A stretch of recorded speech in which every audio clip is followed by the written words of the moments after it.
बड़े हुकुम कैसे हैं? अब तो वो हमारे समधी हैं, हमारे को भी उन्हें देखने जाना चाहिए। मैं बस अभी निकलता हूँ। हाँ अब बाबू साहब वो इतनी रात भी हो गई है और सब ना अस्पताल में बहुत परेशान थे। जब बड़े हुकुम ने होश आ जाएगा ना तो आप उन्हें देखने चले जाइएगा। पता नहीं लोग के सोचेंगे कि नई बहू के कदम रखते ही ये कैसा अनर्थ हो गया। घर में काम ना करना पड़े इसलिए तुम दोनों बुआ भतीजी अस्पताल में जाके बैठ गए ना। देख के रहिए, जा हमारे लिए कुछ अच्छा सा बना दे। कब से भूखी बैठी हूँ मैं अभी कुछ बनाती हूँ आपके लिए।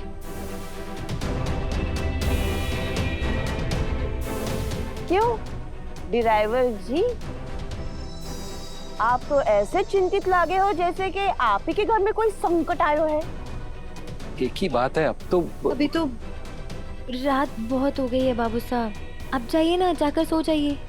मैं भी रसोई में जाती हूँ, सावित्री बुआ के साथ हाथ बटा कर आती हूँ। हाँ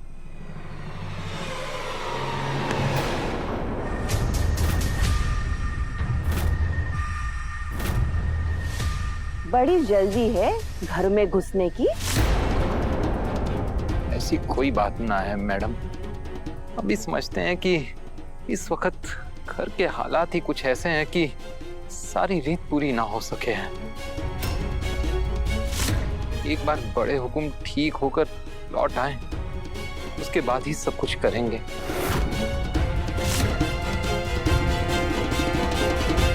क्या करेंगे? कौन सी रीत की बात हो रही है? अरे मतलब वो ऐसे समय में गृह प्रवेश की बात करना ठीक ना लगेगा। मैं यूँ कह रहा था मैडम कि अब हम सब एक ही परिवार हैं और हम सब ने बड़े हुकुम की बहुत ही चिंता है। वैसे भी वसु से उनका अलग ही रिश्ता है।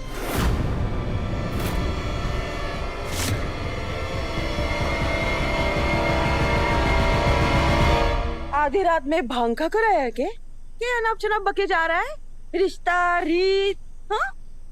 और भाई सक्का इस नौकरानी से ऐसा कौन सा अलग सा रिश्ता होएगा? पापा साहब हमेशा से वसु को अपनी बेटी मानते आए हैं।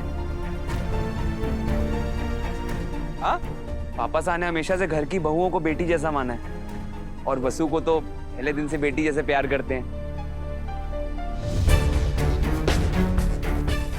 क्यों काकी साहब, आप तो जानती हैं ना वसु पापा साहब की कितनी लाडली है। काकू, अच्छी बात यह है कि पापा साहब की तबीयत में अब सुधार है, वो बेटर है। अच्छा हाँ? अरे ये तो बड़ी खुशी की बात है। इसी बात पर ना मैं कुछ मीठा भी बनवाऊंगी।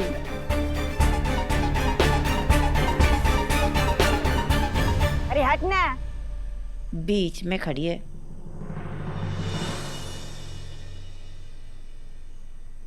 काकू सॉरी, मतलब दादा और जादूगर की शादी हो गई लेकिन हम गृह प्रवेश नहीं करवा पाए।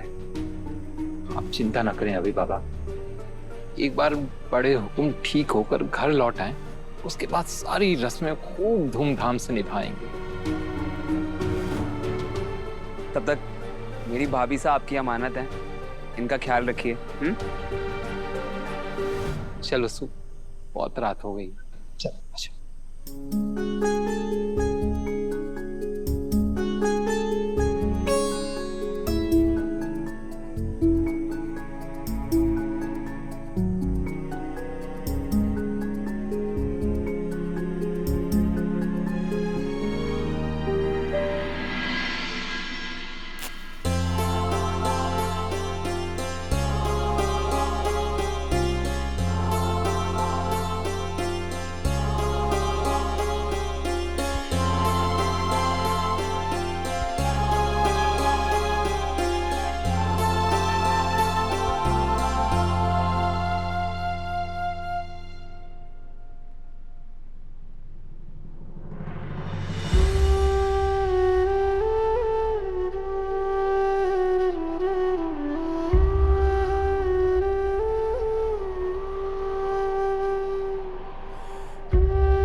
छोरी, अब क्यों छुपा रही है अपना मंगलसूत्र? अब तो तू इसे पूरे अभिमान के साथ पहन। अब तू चौहान परिवार की बहू और अपनी देवी हुकुम की बड़ी बहू बन गई है। हाँ? जानकी, अरे छोरी ना बिल्कुल थारे ऊपर गई है। अरे जैसे ही रोज सवेरे अपना मंगलसूत्र पूजे,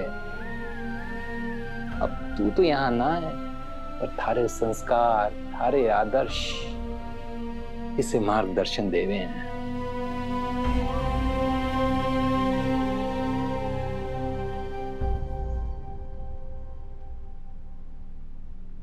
जाने हूं छोरी की नई दुल्हन के कुछ अरमान हुए हैं कि सासरे में उसका स्वागत होएगा, सारी रस्में होएंगी, लेकिन कभी कभी ना अपने अरमानों से ज्यादा जरूरी ससुराल की जिम्मेदारी होए है।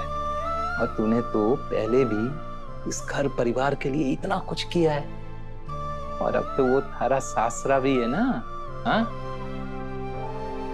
थारे को अगर बड़ी बहू का मान मिल रहा है छोरी, तो थारे को बड़ी बहू के फर्ज भी तो निभाने पड़ेंगे ना, है ना? वासु! वासु! आओ! अरे जरा देख लो। थोड़ी फ्री हो? कहाँ है वो सरचड़ी नौकरानी? हाँ? अगर उसे पता है कि मैं गुड़ की चाय पीती हूँ, तो फिर इसमें इतनी शक्कर क्यों भरी पड़ी है? कहाँ है बुआ की भतीजी?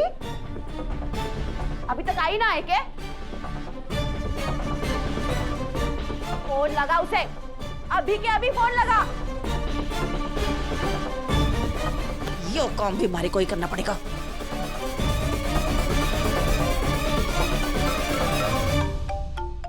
सावित्री बुआ, हेलो। थारी भली हो, आज किस बात की छुट्टी मना रही है नौकरानी साहिबा? याद रखना, टाइम से ना आने के पैसे कटेंगे। जी मैं आती हूँ, आप परेशान ना हो। हाँ, जल्दी आना। और हेलो हेलो, हाँ।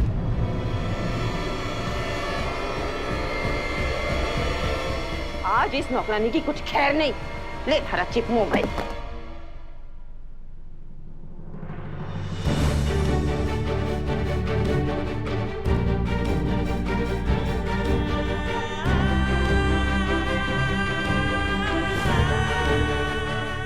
घर की बहू होते हुए भी नौकरों से भी बदतर सलूक। बस अब तो जल्दी से बड़े हुकुम घर लौट आए और छोटे हुकुम सबको अपनी शादी का सच बता दे, तब जाकर इस बेचारी को इसका सम्मान मिलेगा।